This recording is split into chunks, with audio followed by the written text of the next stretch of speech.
Hello and welcome, dear students. Welcome to T4 Success. We were discussing about 12th class NCERT books, and we were currently discussing the history books, and which is the first book of three books, and we were doing chapter 3. Yes, and the titled बंधुत्व जाति एवं वर्ग। बंधुत्व यानी भाईचारा, जाति एवं जो जाति व्यवस्था आप देखते हैं, और वर्ग चूंकि श्रम के आधार पर या कहें कि कर्म के आधार पर बटे होते हैं। तो प्राचीन भारत में कैसे लोग जाति और वर्ग में विभाजित थे, कैसे सामाजिक व्यवस्था का संचालन होता था, वो हम इस पार्ट में देख रहे थे। And we have already discussed these topics till Mahabharata. Now we are about to go for the third topic, fourth, fifth, and many more topics. So please stay with this video. If you are liking T4 videos, then like this video, subscribe to our YouTube channel, and press the bell icon so that you can get the notification as fast as possible. And we have already discussed Mahabharata. Mahabharata के बाद हमने देखा था महाभारत के कथानक के बारे में, कैसे महाभारत आज भी एक गतिशील ग्रंथ बना हुआ है। इसके अलावा हमने हस्तिनापुर की खुदाई देखी थी, जिसको करवाया था बीबी लाल ने।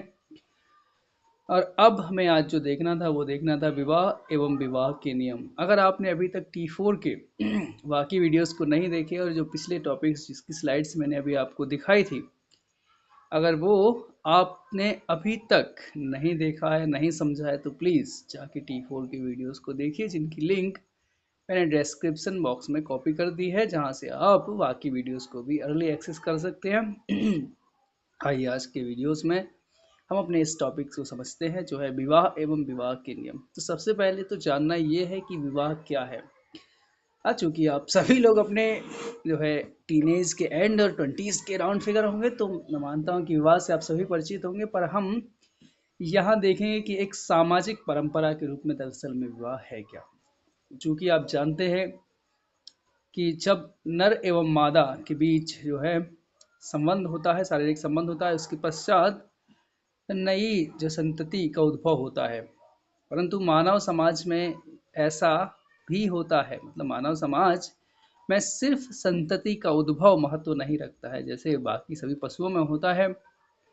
पर मानव समाज जो है एक विशिष्ट नियमों के अधीन चलता है। इसीलिए विवाह एक सिर्फ दो व्यक्तियों के बीच, जैसे एक नर और मादा होगा, के बीच शारीरिक संबंध नहीं है, बल्कि विवाह से तात्पर्य उस शारीरिक संबंध को सामाजिक स्वीकृति दिलवाना है।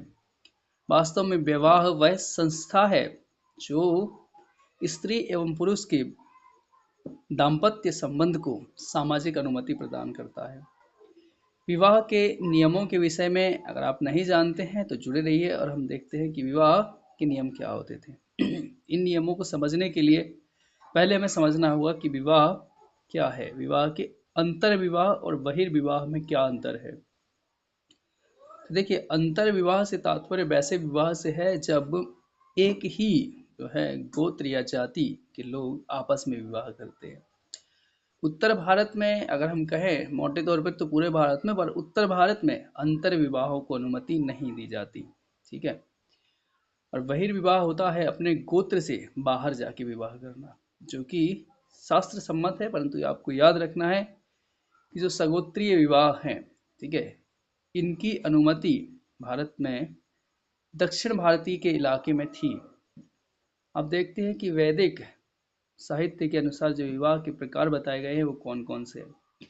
वैसे तो सभी किताबों में विवाह के 8 प्रकार माने गए हैं, और विवाह के 8 प्रकार के नाम जो है बताए जाते हैं, जैसे देव विवाह, ऋषि विवाह, आर्ष विवाह, प्रजापति विवाह, गंधर्व विवाह, राक्षस विवाह, पिशाच विवाह आदि आदि।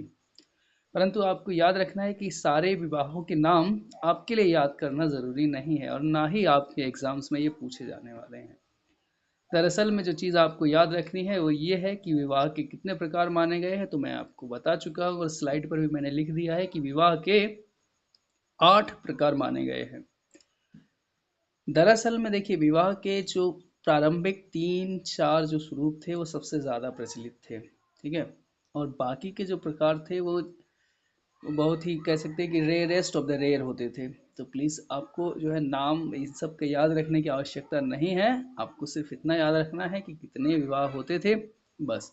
हाँ, कुछ यूट्यूब के जो मास्टर हैं, तो मैं भी यूट्यूब पे ही पढ़ा रहा हूँ, पर याद रखना कि यूट्यूब पे पढ़ाने वाला हर इंसान उतना वो नहीं है मैच्योर। आपको मैच्योरिटी दिखाने है और आपको बहुत ज़्यादा इस बात को लेकर जोर नहीं देना है कि आपको हर हालत में विवाह के नाम याद हों।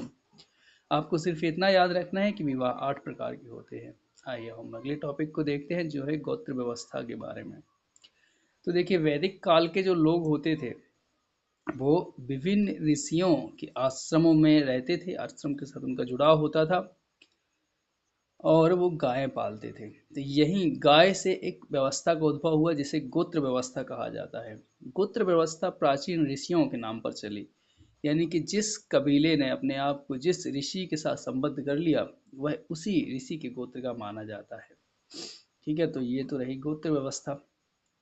जैसे आज हम बहुत सारे आधारों पे लोगों को बांटते हैं, वैसे ही प्राचीन काल में लोगों को समूहों में विभाजित करने के लिए गोत्र व्यवस्था का उद्भव हुआ था।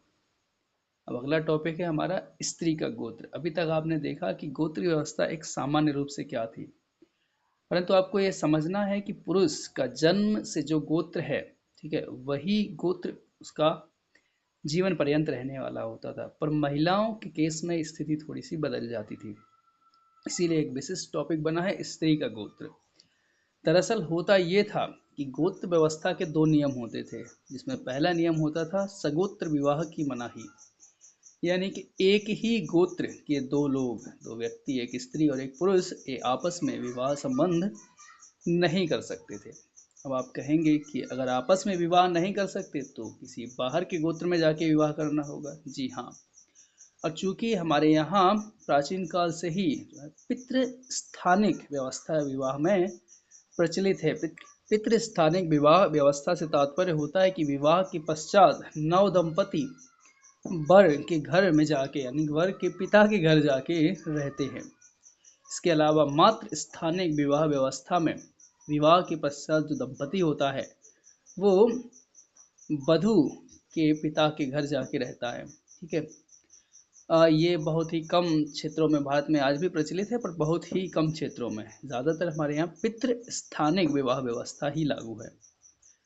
तो अब आप किसी अन्य कबीले की स्त्री से विवाह करेंगे, या आपके स्त्री जो है, कबीले की स्त्री किसी अन्य कबीले के पुरुष से विवाह करेगी और वो वहाँ जाके रहेगी, तो इससे गोत्र व्यवस्था में थोड़ा सा व्यवधान उत्पन्न होता था। उस व्यवधान से निपटने के लिए गोत्र व्यवस्था का दूसरा नियम काम आता था, यानी विवाह पश्चात स्त्री का गोत्र। नियम ये था कि जब तक कन्या है, यानी जब तक उसका विवाह नहीं हुआ है, तब तक उसका गोत्र वह गोत्र माना जाएगा जो उसके पिता का गोत्र है। परंतु एक बार जब विवाह संपन्न हो गया, तो जिस गोत्र में उसका विवाह हुआ है, उसके पति का जो गोत्र होगा वही महिला का भी गोत्र माना जाएगा। इस प्रकार से अगर हम देखें तो मैं आपको तीनों पॉइंट समझा चुका हूँ। गोत्र व्यवस्था क्या थी? प्राचीन काल में समाज में लोगों को अलग अलग समूह में विभाजित करने के लिए गोत्र व्यवस्था का कंसेप्ट लाया गया था। फिर मैंने आपको स्त्री का गोत्र बताया, उसके लिए गोत्र विवाह के दो नियम समझाए कि सगोत्र विवाह नहीं हो सकता। अगर अलग गोत्र की स्त्री से विवाह होगा तो जब तक इस कन्या है, जब तक उसका विवाह नहीं हुआ है, तब तक उसके पिता का गोत्र उसका गोत्र माना जाएगा, और विवाह पश्चात उसके पति का गोत्र उसका गोत्र माना जाएगा। ठीक है, अब हम देखते हैं कि सातवाहनों के मात्र नामों का रहस्य। तो विद्वानों के मन में एक क्यूरियोसिटी उत्पन्न होती है जब हम सातवाहनों शासकों के नाम देखते हैं जिनमें उनकी माताओं के नाम ऐड होते हैं, जैसे यज्ञश्री, है ना, गौतमी, वशिष्ठी। तो विद्वानों के मन में एक जिज्ञासा उत्पन्न होती है कि इन शासकों के नाम के साथ उनकी माताओं के नाम क्यों ऐड किए गए थे। क्या यह इस बात का प्रमाण है कि जो सातवाहन शासक होते थे वो मात्र सत्तात्मक व्यवस्था पर चलते थे? तो देखिए, इस बात को आपको याद रखना है कि सातवाहन शासकों के नाम यद्यपि उनकी माताओं के नाम पर होते थे, परंतु वे मात्र सत्तात्मक व्यवस्था के अधीन संचालित नहीं होते थे। उनके यहाँ भी पितृसत्तात्मक व्यवस्था थी, केवल रिकग्निशन के लिए उनकी माताओं के नाम उनके नाम के साथ जोड़े जाते थे। कुछ सातवाहन शासकों के नाम आपको याद रखना है, जैसे गौतमी पुत्र पुलमवी, वशिष्ठी पुत्र पुलमवी, गौतमी पुत्र सातकर्णी, यज्ञश्री सातकर्णी आदि। और सातवाहन शासकों में आपको एक नाम याद रखना है जिसका नाम है गौतमी पुत्र सातकर्णी, जिसने उपाधि ली थी एक बम्भन की, अर्थात एकमात्र ब्राह्मण की। इसके अलावा उसने एक और उपाधि ली थी जिसे क्षत्रिय तप मान मर्दक, यानी क्षत्रियों के मान का मर्दन करने वाला। इन दो उपाधियों को आपको याद रखना है कि ये दोनों उपाधियां सातवाहन शासक गौतमी पुत्र सातकर्णी की हैं। आइए, अब हमारा टॉपिक है वर्ण व्यवस्था एवं जाति व्यवस्था। इस टॉपिक को मैं चाहता हूं कि मैं एक सेपरेट वीडियो में कवर करूं। तो अभी तक जो आपने देखा, जो आपने समझा, उसे बार बार आपको सुनना है, समझना है और रिवाइज करना है। साथ ही इन टॉपिक्स से जुड़े क्वेश्चंस को लिखना है और लिख के आपको प्रैक्टिस करनी है, ताकि आपको अपने एग्जाम्स में बेहतरीन सफलता मिल सके। तो T4 के साथ जुड़े रहिए। हम आपके लिए जो है जल्द ही अगला वीडियो लाएंगे, जिसमें हम आगे के टॉपिक्स जो मैं आपको दिखा दूं एक बार, कि वर्ण जाति व्यवस्था, संपत्ति एवं लिंग का संबंध, और ये चैप्टर हो जाएगा आपका खत्म। तो जल्द ही वो वीडियो भी हम आपके लिए अपलोड कर देंगे। सो प्लीज़, अगर आपने अभी तक T4 को सब्सक्राइब नहीं किया है तो प्लीज़ T4 को कर लीजिए सब्सक्राइब और जुड़े रहिए हमारे साथ। आपके उज्जवल भविष्य की शुभकामनाओं के साथ T4 और मैं शिवम विश्वकर्मा।